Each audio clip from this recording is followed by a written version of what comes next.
Just a heads up, this episode includes explicit language. He is the one. Barack Obama!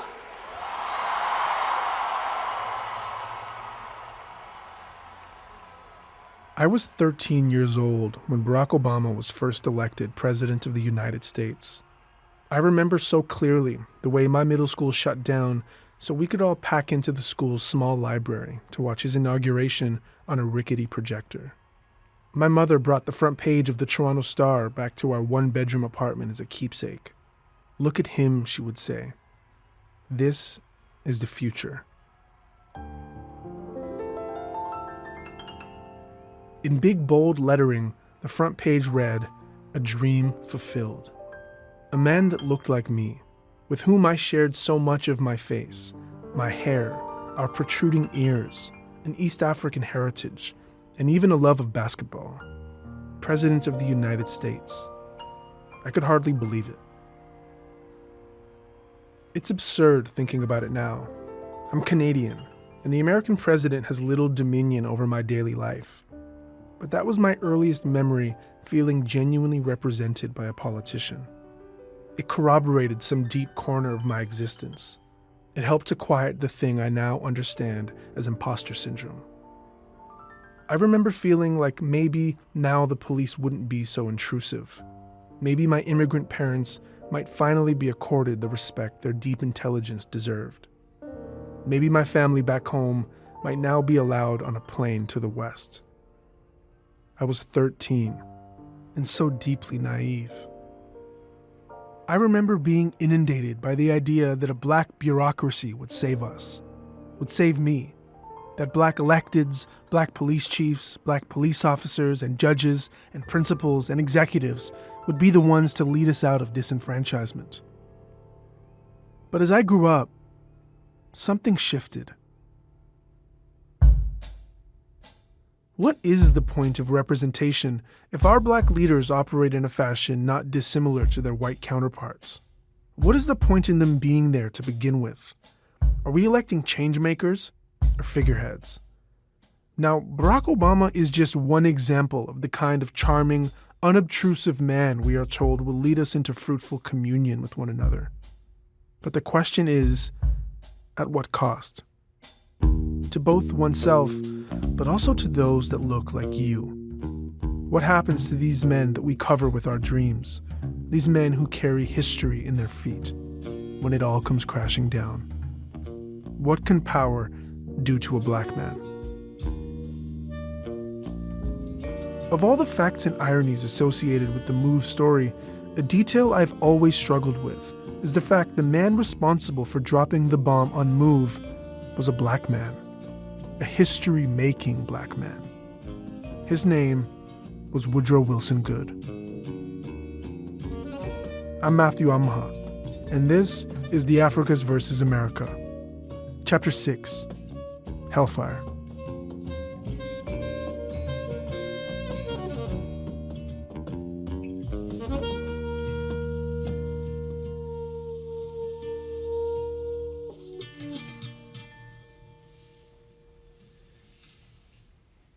Now, at the time that you had this conversation, you were aware there were still children in the house, were you not? That's correct. You were aware that there was a possibility there might be explosives in the house, is that correct? That's correct. And you were aware that there was a possibility that they might have been storing gasoline on the roof, is that correct? That's correct. Did you know This is Wilson Goode in October 1985. He's testifying before a commission investigating the bombing of the MOVE home on Osage Avenue on May 13th of that same year. 11 people were killed, 5 of them children. Wilson Goode was the first African-American mayor in Philadelphia's long history. He was a rising star in local politics and seemed destined for the national spotlight. How all of that promise so quickly came crashing down is something I wanted to better understand. Goode doesn't do much talking. For 37 years, he has said very little publicly about the bombing. But I reached out anyway, a number of times, and I had all but given up on the prospect of an interview. But then he called. I do not agree that it was a bombing. I agree that what the police attempted to do, which I did not approve. And Wilson Goode had a lot to say. And that the damage that was caused by a decision made by the fire commissioner and the police commissioner to let the fire burn. Yeah, and so we will get into all of that in detail. Would it be possible to begin in the earlier portions of your life? I was born in 1938, which means I'm 84 years of age now. And I was born into a sharecropping family, a family of 9. I lived on a... Wilson Goode's early life in North Carolina was governed by Jim Crow, from where he could eat and shop to where he was able to use the bathroom. In 1954, Goode's dad got into an altercation with the landlord, and for fear of his safety, the family fled north. They landed in Philadelphia the same year as the Brown v. Board of Education Supreme Court ruling that would desegregate schools. Goode was 16 years old and brimming over with ambition, though that isn't to mean there weren't those trying to strip him of it. My counselor, who was white, she told me, don't even think about going to college. But Goode did go to college, where he was an active participant in civil rights activity on campus. Once out of school, Goode goes on to work in the state's Public Utilities Commission. Then, in 1979, Philadelphia votes Frank Rizzo out of the mayor's office and votes in a man named William Green. And Green gives Goode his next job.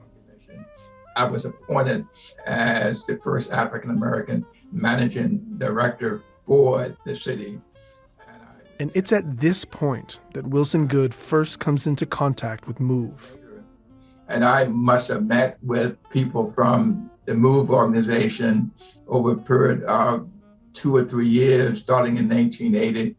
They were in my office probably once a week. They see a potential ally in the young black bureaucrat, who they hope might be able to help them with housing, with child welfare, and getting the Move 9 out of prison. I was generally trying to help them, and they never actually understood I could not help them with getting their people out of jail who had been sent to jail by the district attorney, Ed Rendell. And I told them that Ed Rendell was Philadelphia's district attorney. He oversaw a number of cases involving MOVE members. I talked to Ed Rendell and said, these people want to meet with you and talk with you about ways to get the people out of jail. And he said, there's nothing I'm going to do and nothing that you can do. Just stay out of it. That's what he said to me. Did you have any opinion about whether or not they were actually guilty of the crime for which they had been convicted? I was on the side that they were not guilty of the crime. I was on the side that said that they were mistreated. I was on the side that said that Frank Rizzo just went there and bullied the people and tore the house down and made the people homeless. So I was on the side of the MOVE people. And that's why when I became managing director and they came to me, I did not say, go away. I said, I do what I can to help you. As the years roll on, this dialogue between MOVE and Goode continues. And then in 1983, Goode announces plans to launch a formal bid for mayor, and he'll be running against Frank Rizzo. And everybody thought that I did not stand a chance. But the city was changing. Philadelphia was now nearly 40% black. And as a black man, Wilson Goode, at least nominally, was able to tap into a cultural milieu that Frank Rizzo couldn't. He understood issues like white flight, gentrification, and police brutality, the kinds of things that MOVE was focused on. Wilson Goode won with a tidal wave of black votes, but it was a biracial victory. White voters who couldn't be convinced that the new Rizzo was anything different than the old Rizzo. And I went on to beat him in the election 58 percentage point to 41 percentage point in 1983. So that's a brief history of how I got to be mayor.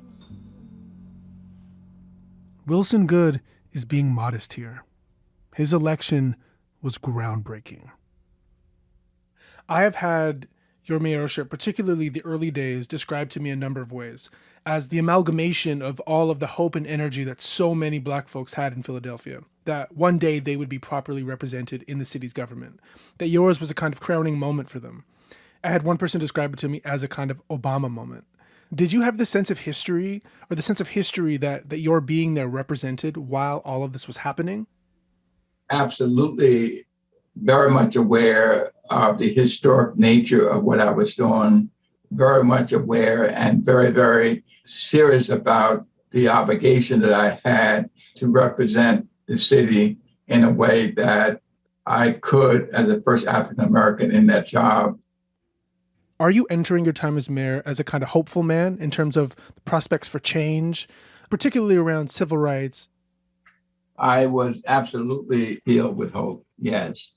I believe that I could do some things differently in the city that had never been done before. And I felt very strongly that I was a hope, especially for an African-American community who had not seen a person of color rise to that level before. And I felt that I represented them in a special way and then never wanted to disappoint them. Wilson Goode was part of a much broader movement sweeping across the country, a kind of golden era of Black political representation. There's Harold Washington in Chicago. Marion Barry had just been re-elected mayor in the nation's capital, and Kurt Schmoke and David Dinkins were soon to be elected mayor in Baltimore and New York City, respectively. Do you think that Black elected leaders take on these leadership roles with the additional responsibility or duty of care towards Black people? I emphasize that I will be the mayor of all the people of the city, and that I would seek equality for all the people of the city, because I believe that the best way to help Black folk was to make sure that they had equal treatment. So he wasn't the mayor of Black Philadelphia. He was the mayor of Philadelphia. By the time he's sworn in January of 1984, tensions between MOVE and neighbors in the new community of Cobbs Creek are running high. MOVE have met with officials and have made their case to the press, but it's yielded little success. So they've taken their campaign to the street, where their tactics have become increasingly confrontational. Here's then Councilman Lucian Blackwell testifying before the commission in 1985. We found that people were complaining about being beaten up, that people were complaining about the MOVE members causing some persons to have heart attacks, that the children were under a lot of stress, that they were receiving medical treatment, that no one was allowed to go through the streets. And so that was an indication that things had changed. By now, the organization had moved from Powelton Village to Osage Avenue, and Osage was completely unlike Powelton. This wasn't a community of activists and hippies. It was the epicenter of the city's Black upper middle class, home to bureaucrats and church-going grandmothers, the kind of folks who weren't so amenable to MOVE's pressure tactics. And MOVE's neighbors, they go to Wilson Goode for help too, hopeful the mayor that they elected might be willing to mediate. But as this neighbor tells Frontline, they felt as though Wilson Goode had forgotten the constituency that had put him in office to begin with. Is this the penalty for being Black in this country? I mean, is Mayor Goode, does he forget that he was once a Black person too? Did he forget what the struggle about freedom is all about? I don't know where he lost his roots, but I tell you one thing, he better go back and get them.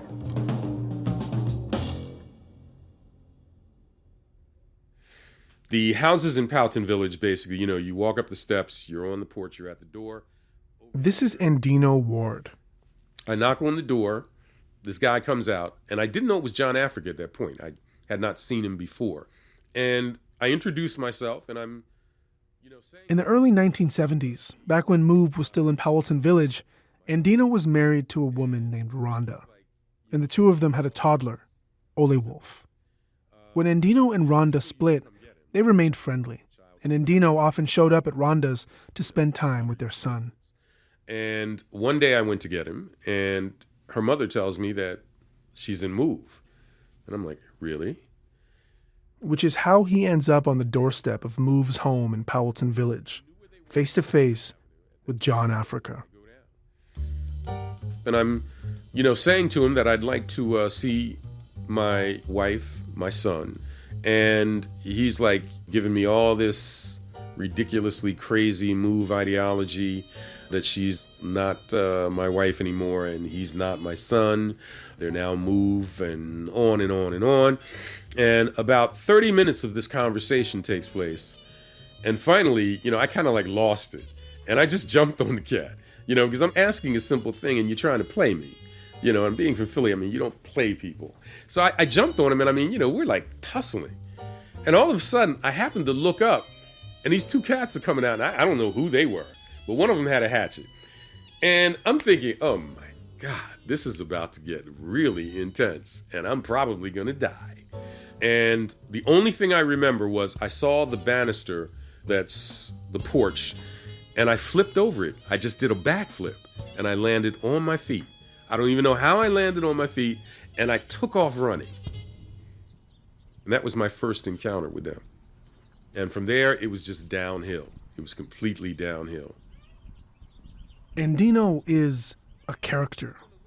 We meet at his home just outside of Philadelphia, and he's got these ever-present sunglasses, a long white goatee, graying dreads that fall just below the waist, and he's got on tons of Africa-oriented jewelry. There's an Ethiopian incense, a smell I remember from childhood, burning just in the corner of the room as we speak. Andino is a record producer and musician. He's toured with Sun Ra and worked with the likes of the Isley Brothers, Funkadelic, Rick James, and Betty Davis. He tells me at one point he lived with Bob Marley for 6 months in Kingston, Jamaica. Andino says he understands the appeal the Move organization carried for Rhonda. It was the fact that they provided basically something that she had never had, which was family. Andino makes one more unsuccessful attempt to see his son at the Powelton home, and then he changes tact. He hopes that by filing for divorce, he may be able to see Ole Wolf again, but he says no lawyer was willing to serve papers to Move.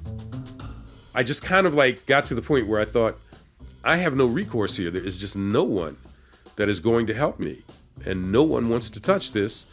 I'm going to have to wait, and hopefully he grows up at some point and he'll want to know and he'll come to me. So Andino joins the Air Force and heads off to Europe. But following the shootout in Powelton Village in 1978, he's given leave to go find his son. And that's when he encounters George Fensel, the head of the Philadelphia Police Department's Civil Disobedience Unit, the CDU. Rizzo was just an in-your-face cat. Fensel was kind of like, the back door. It's like, yes, I'm stabbing you, but I'm standing in front of you, basically smiling at the same time. On his return to Philadelphia, Andino asked for a meeting with the district attorney. He was still struggling in his search for his child. But the DA didn't come alone. All these other folks that I never recognized or knew, but they were in the room, Fensel was one of them. And Fensel was kind of like to be, I guess you could say for lack of a better word, my handler. This guy was the guy that I was supposed to communicate with in terms of finding my son. So he would call me, say, listen, I'm going to pick you up. We need to go here. We need to go there. I'd like to talk with you about this. I mean, he even came with this thing of getting me a gas company uniform and having me go knock on the door of the Move. I'm like, what is it with this guy? So are they basically trying to groom you into being an informant for the Philadelphia Police Department, sorry? Yeah, that's pretty much where they were taking me, and they used to take me to a lot of these, I guess you could say, command posts or operation centers. This guy was like, yeah, we're trying to have you, really get your son, and we want to really help you do that. But at the same time, he comes off, but can you tell me who that is?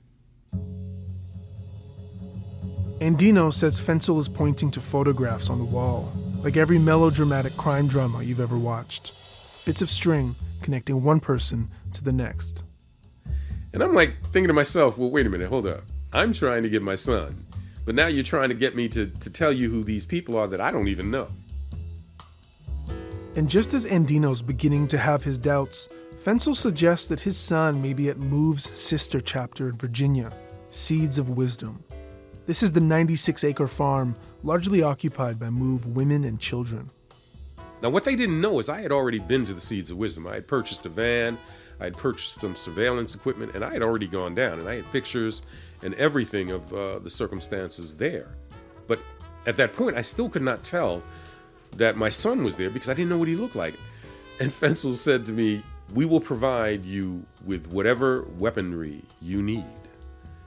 I mean, I could have blown up, I could have done anything, but I'm like, I cannot, once again, let these cats see that I'm shook by what they're saying. And I just looked at them, and I just thought to myself, this is where this is culminated at. These folks have never been trying to help me. They've been trying to string me along to, try and see if they could get me to, fulfill the situation that they wanted. And I kind of just looked at them and I said, give me a few days to think about this and I'll get back to you. And I never came back again. MOVE had enjoyed support in the black community through the years, largely from the kind of folks who deeply resonated with their resistance to police brutality, or those who considered the MOVE 9 to have been unjustly persecuted. But as MOVE's tactics grew more hostile in the street, they became increasingly isolated and polarizing, even among the kinds of black people who held many of their same convictions. To Andino, MOVE had become radioactive. They're running around now saying that they're revolutionaries. And I'm going to dispel that myth completely because we know what revolutionaries are. You look at the Panthers, yeah, they were revolutionaries. But what made them a revolutionary? It's what they did. They tried to do something that was beneficial to their community. The breakfast program, the educational program, they did things to try and help. MOVE never did anything.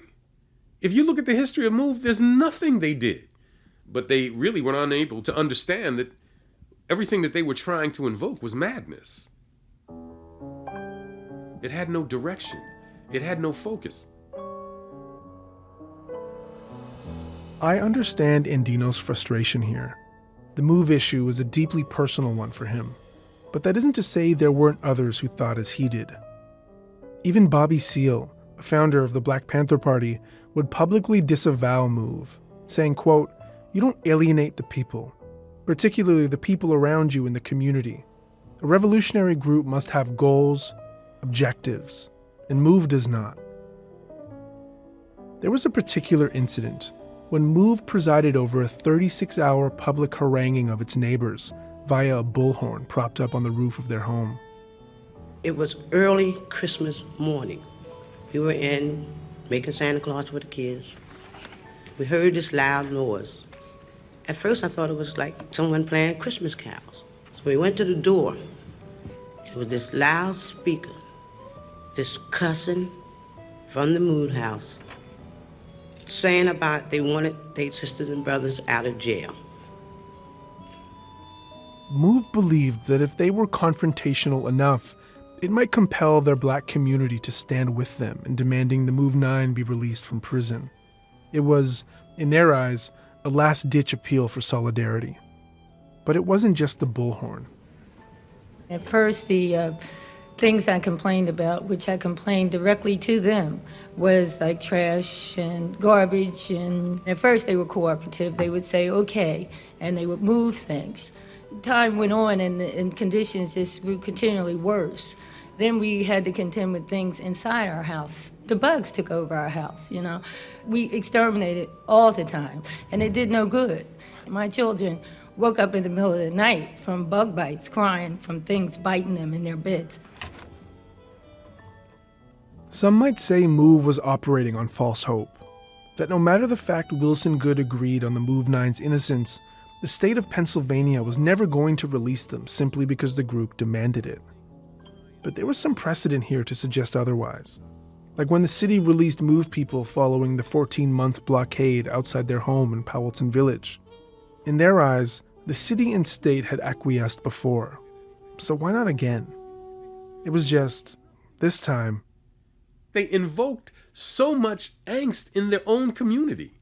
They destroyed it. They forced black folks to do the one thing they don't want to do, ever. Call the cops. When we had a meeting with the mayor, I know right then in my heart, I know there wasn't nothing he was going to do for us. Because he said to us, why can't you all deal with it? It's black on black. He didn't want to deal with us at all. He had just like we was a bunch of bombs sitting there, and he was talking to a bunch of bombs.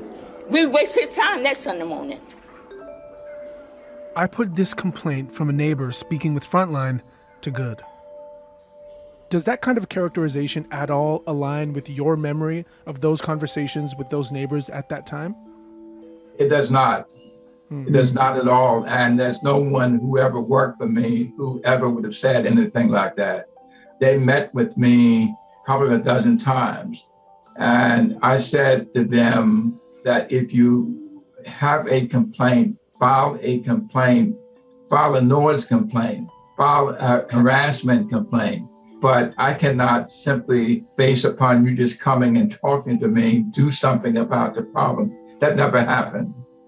Therefore, I could not, at that point, in my view, do anything other than to ask the police department and the other people to go and meet with the Mood family and see whether or not they could negotiate things. Is there a sense that they may have gone directly to you because they expected a level of solidarity with you having been black?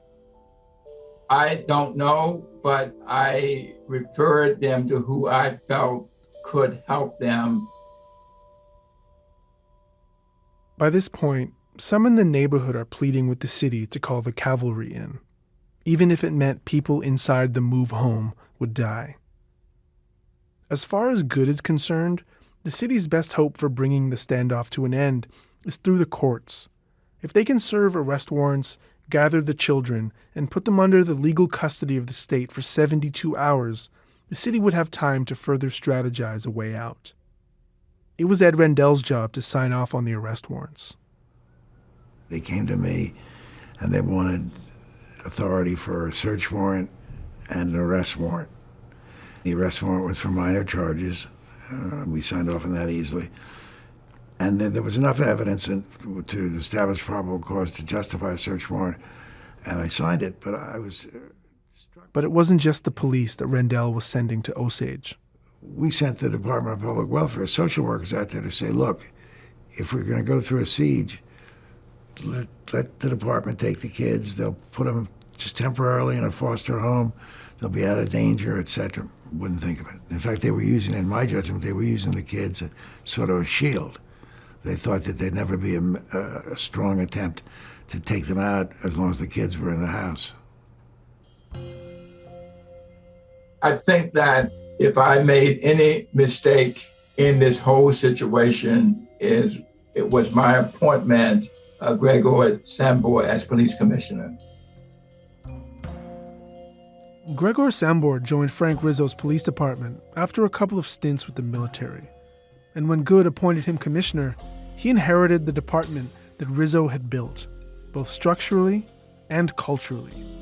But I'd been told by a number of people that even Frank Rizzo, known to appreciate a good fight, saw Sambor as something of a liability and sidelined him as a result. As one source put it, Sambor had seen active duty in both Korea and Vietnam, and he was hungry for his next war. But as Frank Rizzo's time in office gave way to Wilson Goode, Sambor found his way into the seat of power. He should never have been police commissioner, and he did not have, in my view, the sensitivity and the ability to deal with complicated issues like this. And I felt kind of secure in not removing him quickly because I had a manager and director, Leo Brooks Sr., who was a major general and who I did have confidence in, who was his immediate supervisor. Mm-hmm. Leo Brooks was a close ally of Goode's and an appointee of his. And as city manager, Wilson Goode's old job, Brooks was a younger black bureaucrat in the image of his predecessor.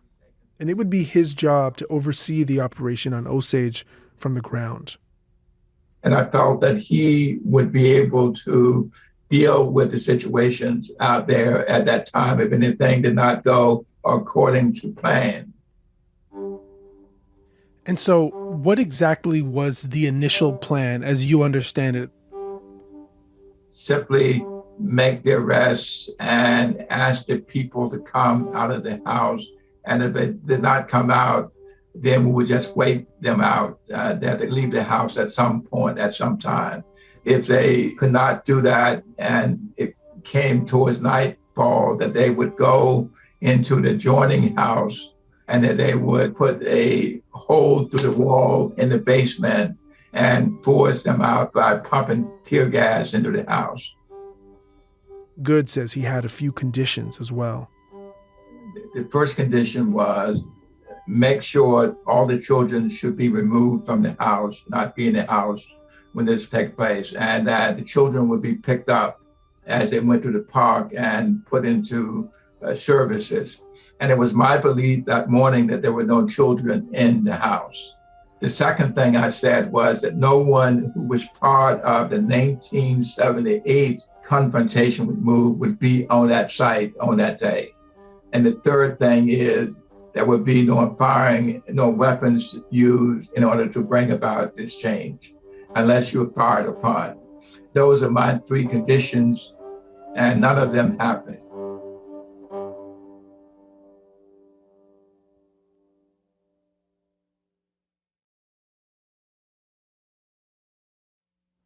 I had invited some elected officials that represent that district over to my home so that we could be together and just talk.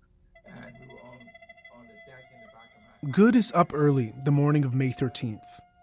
He says he's surprised when he learns just how many police officers and firefighters are on the scene at Osage. Hundreds of them.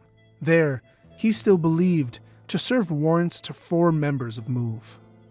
MOVE's founder, John Africa, isn't one of the 4. But by chance, he is in the house that day. But Goode says he still expects a quick and bloodless operation to unfold.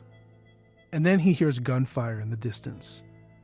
But when Goode was asked about this moment during the commission, he says he believed what he was hearing to be stun guns. Yes, stun guns. Who did you think they were firing stun guns at? These people were barricaded inside the house. As I understand a stun gun, it's something with an electric charge or something like that it's aimed at a person and hits the person and stops the person without permanently injuring them. My understanding from the discussion with the commissioner was that it would be fired against the house that would immobilize those persons inside the house on a temporary basis. But when I ask him about it, 37 years later.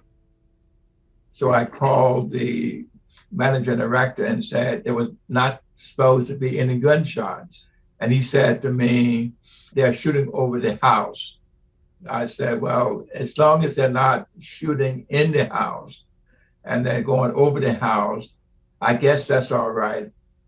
And the next thing I knew was reading in the newspaper that there were 10,000 rounds shot into the house that day. And that was totally contrary to anything I ever understood would happen, anything I ever approved happening.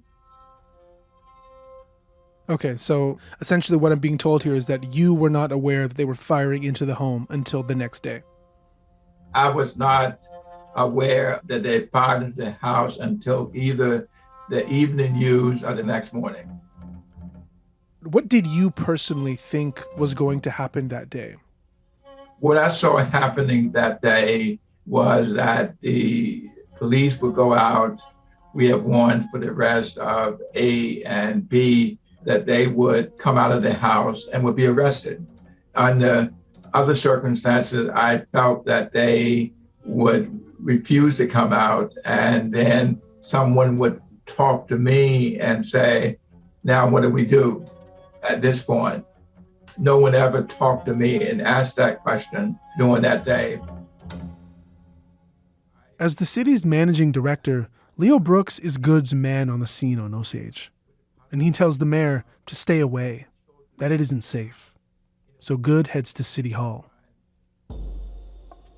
We were told by both members of MOVE and journalists that were on the scene that day that MOVE were working on the scene. They had folks just outside of the house, specifically a man named Jerry Africa, that was working to get in touch with you as all of this was happening, to be able to negotiate something. Jerry Africa is outside the home, scrambling to try to specifically get you on the phone. And that he was able to get other city officials on the line, but MOVE only ever wanted to negotiate directly with you. But over the course of that day, they were not able to get you on the phone. I can tell you that that's the first time I've ever heard that. And everyone knows I was the most reachable and most accessible mayor that's been in the city. And if someone had told me that they wanted to negotiate with me, I would have gone to the scene myself. I never got a message from anyone. Where were you when the bomb was actually dropped on the home? I don't use the term bomb. That was a device dropped to remove a bunker from the house. Commissioner Sambor had focused on the bunker on the roof of the house on Osage for fear that it could provide MOVE some tactical advantage, offering them an elevated position from which to shoot incoming police. Okay, so to you, there's a distinction between an incendiary device being dropped from a helicopter over top of the home where they knew people to be in, and the use of the word bomb. Well, the distinction is that if explosives are used for purposes of destroying the house, I think that's a bomb. If I'm told by the people who initiated this, which I did not approve, that they wanted to remove the bunker from the house, I think you could set bomb, but I think that I would see that as a more controlled situation than dropping to blow up the house, for example. Just a reminder, it was a satchel containing C4 explosives, the kind of weapon widely featured in combat that was dropped on the MOVE home. It was a fire that caused the problem, not the device that was dropped. District Attorney Ed Rendell says there was a detail he couldn't quite shake from the planning stages of the city's operation. I was struck by the fact that they had taken aerial photographs, and on the roof of the house, immediately behind the bunker, there were open cans of gasoline. I mean, big gasoline cans, 4 foot, 5 foot tall. I thought to myself, there are open cans of gasoline on the roof. Are these guys idiots?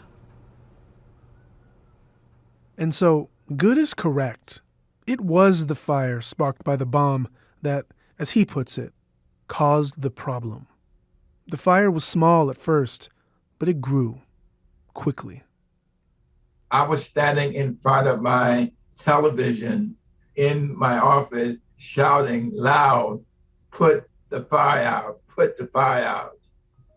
And I was trying to reach Leo Brooks on my phone, and I could not reach him. So by this point, the home is a raging inferno, and you're not able to get anyone that is on site on the phone at that point. The mayor cannot reach nobody is picking up the mayor's call. Leo Brooks did not pick my call up for at least 10 minutes. And so when you're able to get him on the phone after those 10 minutes, what is it that he relays to you? I said, "Put the fire out." He said, "I've been telling them that for the last 10 minutes. And that's what he relayed to me. That he'd given order to put the fire out. Fire Commissioner William C. Richmond would later testify that Commissioner Sambor asked him if they could control the fire. And my response, and I'm a cautious person by nature, I said, "I think we can." He said, "Let's let the bunker burn." Here's Police Commissioner Sambor. I did tell him, in essence, in communication, I communicated to him that I would like to let the fire burn. The bunker burn. And so by this point, are you aware that there are people inside the home and that there are a number of children inside the home? I'm not aware of who's in the house. I'm especially not aware that there are children in the house because I was told that the children were picked up. Part of why I have some trouble reconciling the city's focus on the children as a pretext for their operation on Move comes down to this one detail. In the early hours of May 12th, some of the children in the Move home had gone to a local market for food, and by the time they returned, there was now a police perimeter around their neighborhood. Ramona Africa says the police looked into the vehicle, saw the children, and allowed them back into the Move home. So, if the mission was to save the Move children, why would you allow kids to enter a home that you planned to bomb? I put this to Goode. This is the first time I've heard what you just said to me. After all these years, that the children outside and the police let them back in. That's the first time I've heard that. And I am teary-eyed, and I'm also outraged that they would do that and not at least notify me, ask permission to do that. The idea of that is unbelievable to me and outrageous. And to have public officials, a police commissioner, to think that way and to act that way and strategize that way is beyond belief for me. And I'm just outraged that they would do that, and just outraged that it happened on my watch and that I was not there to do something about it. These were children, these were babies, these were people who deserve to live. And so I think what I'm going to do now is another example of something that has, gave me a real moment of pause, and frankly, something that I have lost sleep over personally.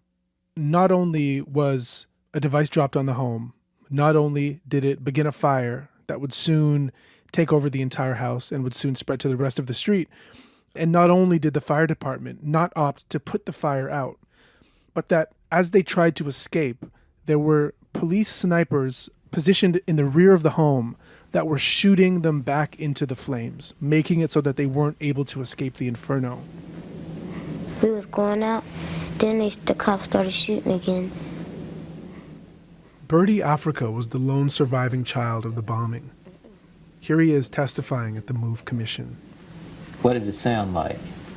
It was like that. Let's try that again just a little bit louder so we can pick it up. Like it was just going after each other, like it was going, bullets were going after each other, like.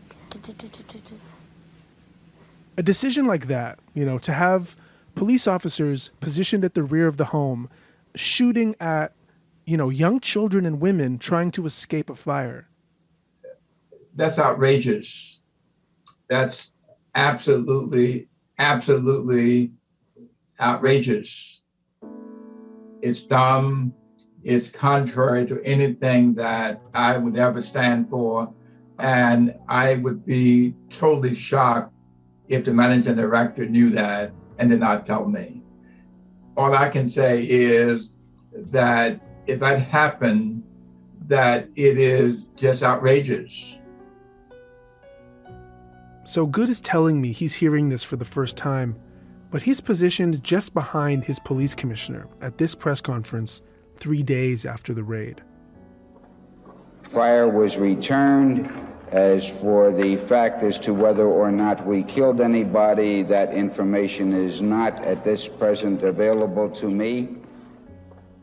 Sambor is responding to allegations that police shot at Move members as they tried to escape the fire through the back alleyway. But moments later, his story changes. Let me clear one thing up to the question about the firing in the alley. There was no fire returned by the police officers for fear of hitting the child. Bullet fragments would be found in the remains of at least 2 members of Move. One was a child, the other was John Africa. The police commissioner may have been capable of that, but I'm totally shocked that the fire commissioner would not have spoken out and said something after it was over. And the only thing the fire commissioner said to me before he died, he said, I want you to know that you had a police commissioner who was out of control that day at the scene. One of Goode's 3 conditions was that none of the officers who'd been involved in the siege on the Powelton Village home be present during the operation at Osage Avenue. But a number of them were, including at least 2 who were involved in the beating of Delbert Africa. We know Officer Lawrence Dulissi was stationed in the back alley, as was Terrence Mulvihill. They all reported to Sambor.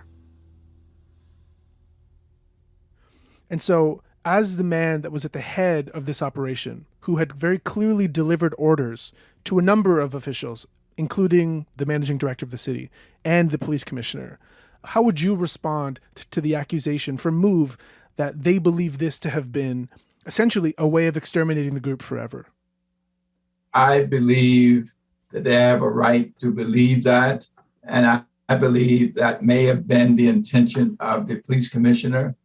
And I believe that it was something that he was capable of doing, not pre but post. I believe based upon the fact that it did happen, and the fact, based upon the fact that all of these things happened that was contrary to any understanding I had with him, I believe that the assessment of MOVE members may be absolutely correct.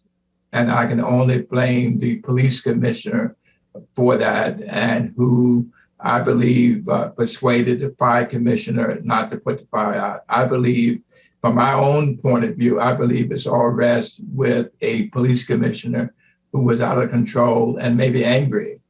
I don't know what the story was.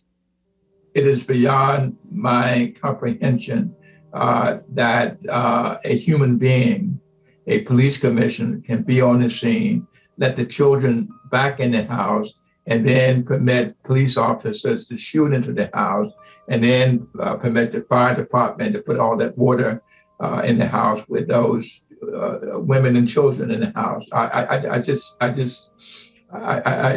really cannot. I'm sorry. I really cannot believe that.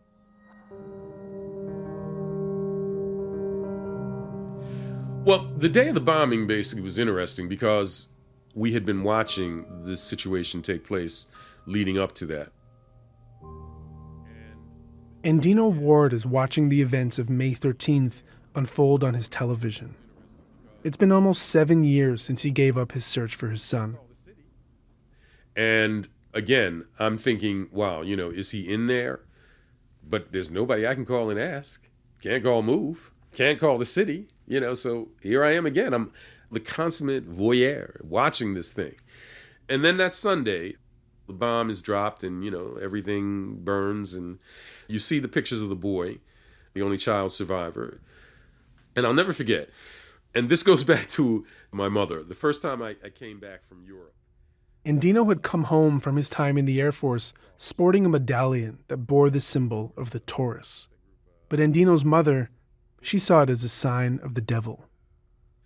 Well, she reiterated a passage from the Bible, and I don't remember the exact scripture, but it says, "As I have sustained and secured you, I shall sustain and secure your seed." And I'll never forget that, because on that Sunday morning, when I was watching that, those very same words came in my head. "As I have secured your life, I shall secure your seed."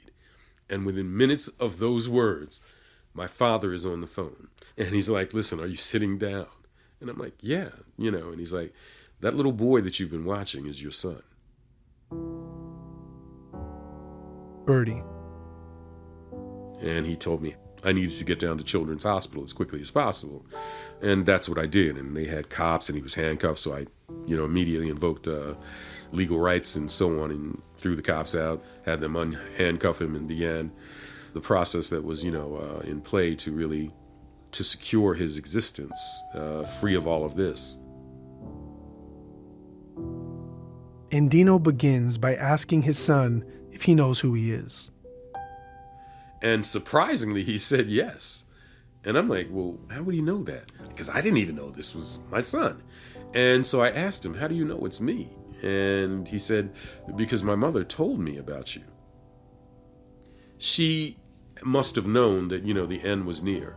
and that she probably had made a tremendous mistake.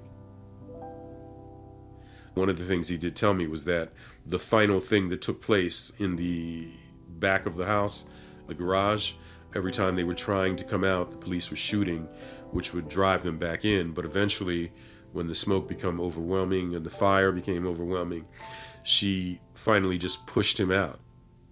And that was it.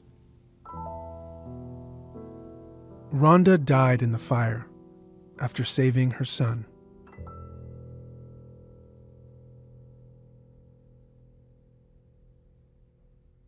In so many ways, the story of May 13th has been reduced to a kind of bureaucratic accident, a story of a city government that had simply lost control. It's a framing that explicitly overlooks the racialized nature of the bombing. But there's one detail in particular that brings the question of racism and white supremacy back into focus. And what did you yell? We were saying, we want to come out. We want to come out? And what did the other children do? Did they do the same thing? Yeah. Were any of the children crying? Yeah, we all was. You all were crying? And you all were crying, saying, we want to come out, we want to come out? And then what happened? Yeah. And Mona went out, and then she said, it's all right, we could come out now. And then we started rushing out. Birdie escapes the home, but falls trying to make his way over a fence. He's lying face down and motionless in a pool of water, 3 feet deep. Residue from the fire department's deluge guns. And it's at this point that he's spotted by a police officer named James Bergheyer. I remember as soon as I scooped him up, he said to me, "Don't shoot me, don't shoot me." Bergheyer makes the decision to rescue Birdie, though his fellow officers are urging against it. You might think a police department in desperate need of a hero might have rallied around Bergheyer, but that isn't exactly what happened. Instead, he becomes the target of racist harassment. Following his testimony at the commission, Bergheyer has the words "nigger lover" scrawled across his locker.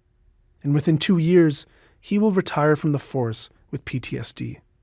The first man in the history of the Philadelphia Police Department ever put on disability for post-traumatic stress disorder. All for the crime of saving the life of a young black child.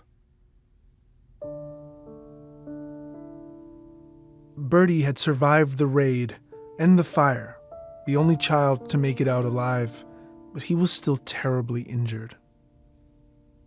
He had been burned over 30% of his body, so I needed to understand the nature of what I'm going to have to deal with in terms of, being able to really care for his injuries. And I remember the first thing that, we tried to do was to cut his nails, but he did not, want that because Move had this thing about, cutting nails. The second was, cutting of his hair, cutting his dreads and whatever, which I didn't really want to do. But from the standpoint of the cleanliness aspect and not knowing how they had really treated this, we felt it was better. If you wanted to grow them back, then fine, but we would do it the right way. So we were able to cut his hair, and we still have it. It's in a bag. It's packed away somewhere, but yeah, we do have it. And then begins the long road of rehabilitation, both mental and physical. Once we finally got him home, it was 4 hours a day, 2 hours at a time. And you're scrubbing these burns and they're raw, and it was horrible just looking at them. And I'll never forget, it was always a situation where I looked at it in the context that I had to be strong. I couldn't just arbitrarily break down, because I had to get him through this. And I couldn't get him through this if I couldn't get through this. So there were times when I would just say, take a rest, let's take a 10-minute rest just to give him time. And I would leave the bathroom and I would sob like a child in the hallway because I couldn't do it in front of him. My heart was so broken at this.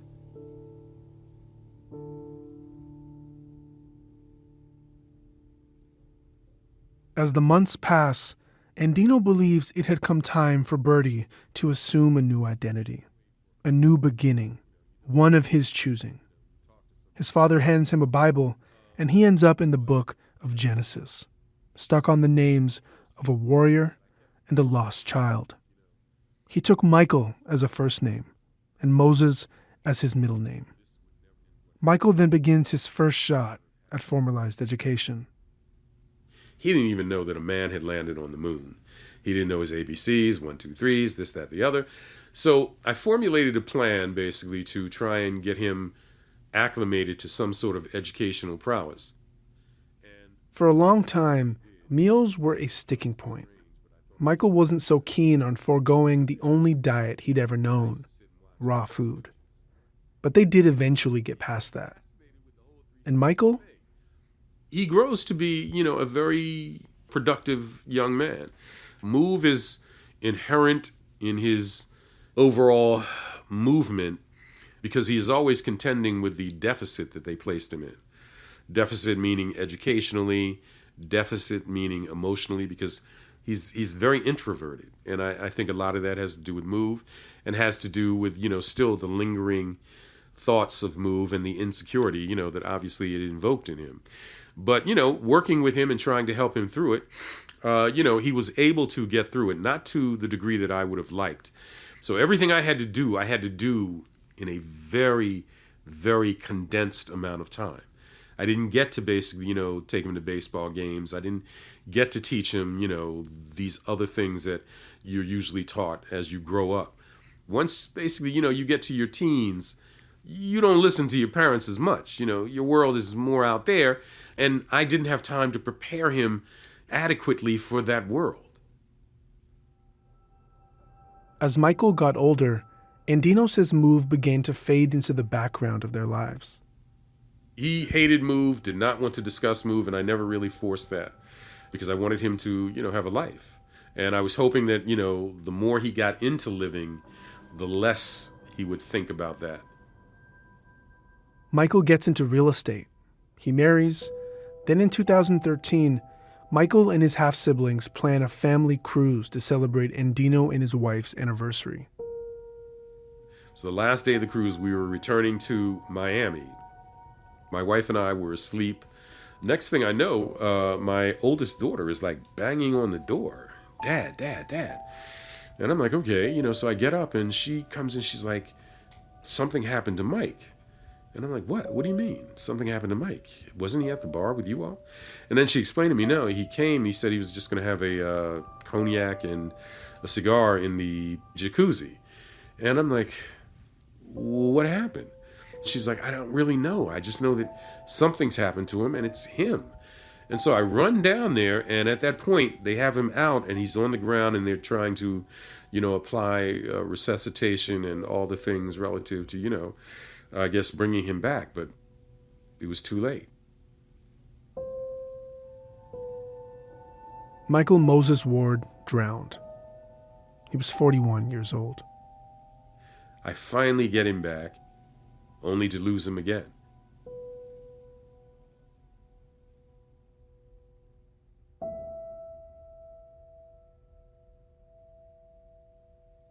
Wilson Goode blames Frank Rizzo for creating the conditions of a tragedy with Move. He blames Ed Rendell for failing to listen to their pleas regarding the Move 9.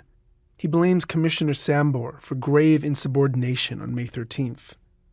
Sambor isn't alive to answer to Goode's version of events. He died in 2015. And Goode, in his own way, has taken responsibility for the bombing. But his version of events is also riddled with a comforting kind of absolution. A self-portrait of a man that was in over his head and victim to seasoned bureaucrats that used him for their own ends. There's nothing that happened on May 13th that I was directly responsible for. And I'm disappointed that people that I appointed to carry out a job did it so poorly. And I accept responsibility for having appointed them. But I know for sure of one thing.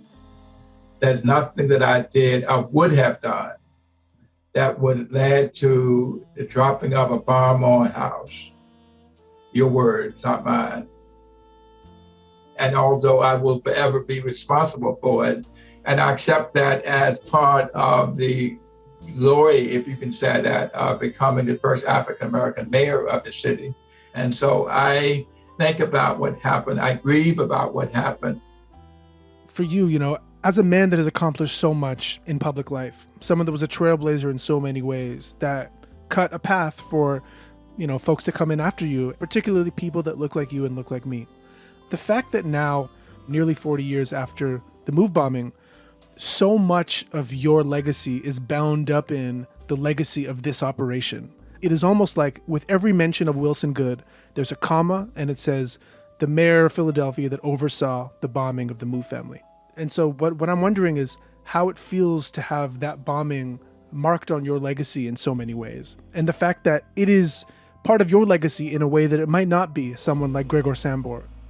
Well, I think that no one from the media, the Philadelphia media, has ever sat down and talked with me like you're talking to me here now. And I think that if the truth was known, it'd be a different story. And all I'm saying is that it is what it is. And I've had a blessed life. I've lived a strong life. I'm proud of what I've accomplished. I grieve for the MOVE family and children who lost their lives on May 13th, 1985. I will never forget that date. And every time it comes around, I remember. And I become teary-eyed, frankly.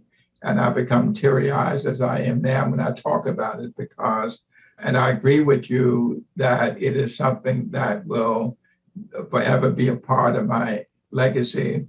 But I also believe that part of that also is the racism, the media, and the fact that they have never talked about in a way that I feel appropriate the accomplishments which I made. So what is the cost of Black leadership? In Philadelphia in 1985, it meant entering politics and slowly realizing you've been incorporated into a system used to concentrate suffering on people that look like you. The number of mayors that existed during MOVE prior to Wilson Goode were all white. And not one of them stepped into this. And no one did what basically was eventually done. Only Wilson Goode did they plan to do this, and they did it. Because they had the first Black mayor in, and they figured, we'll hang this around his neck. People who know Wilson Goode have said to me they've pleaded with him to commit his version of events to the public record, to accept responsibility, but also clarify the struggle for power that ultimately gave way to the bombing. To make clear, they believed this was a systemic failing as much as it was a personal one, and that if he didn't, others would write his story for him. What I'm left with is the intense tragedy of the MOVE bombing, the hopes of a city and neighborhood who had invested so much of themselves in a man they'd expected to protect them, a family abandoned to die in a raging fire, and a man estranged from his son, now grieving decades lost. I'm left with the fact that even neighbors on Osage Avenue, those who believed in the police and the state and called them for help, would fall victim to the very forces that they called in, by some mordant irony, making them complicated accomplices to the greatest tragedy their city had ever seen. And I'm left with Woodrow Wilson Goode, remembered as the first Black man to lead the city of Philadelphia as mayor, but immortalized as the man that bombed a Black family and set a Black neighborhood to fire.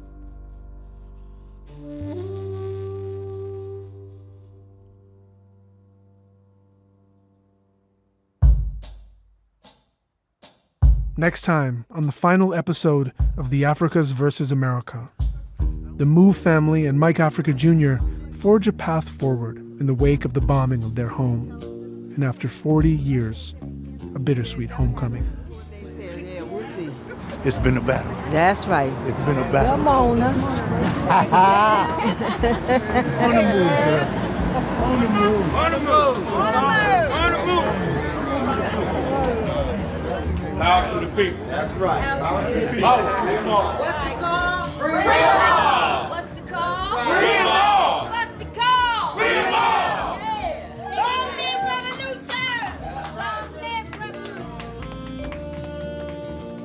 revolution! You've been listening to the Africas versus America from CBC Podcasts and Confluential Films.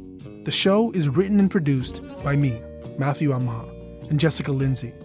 Our story editor is Damon Fairless, and our producer is Alina Ghosh. Sound design by Evan Kelly. Emily Cannell is our coordinating producer. Emily Mathieu is our fact checker. Our senior producer is Willow Smith. Consulting producers for Confluential are Tommy Oliver and Keith Giannett. Audio courtesy of the Pennsylvania Public Television Network and Frontline PBS. Additional research thanks to Lynn Washington Jr. Executive producers for CBC Podcasts are Cecil Fernandez and Chris Oak. Arif Noorani is the director of CBC Podcasts. Thanks for listening. Tune in next week for an all-new episode of The Africas versus America, where you can binge the whole series by subscribing to our channel on Apple Podcasts. Just click on the link in the show description.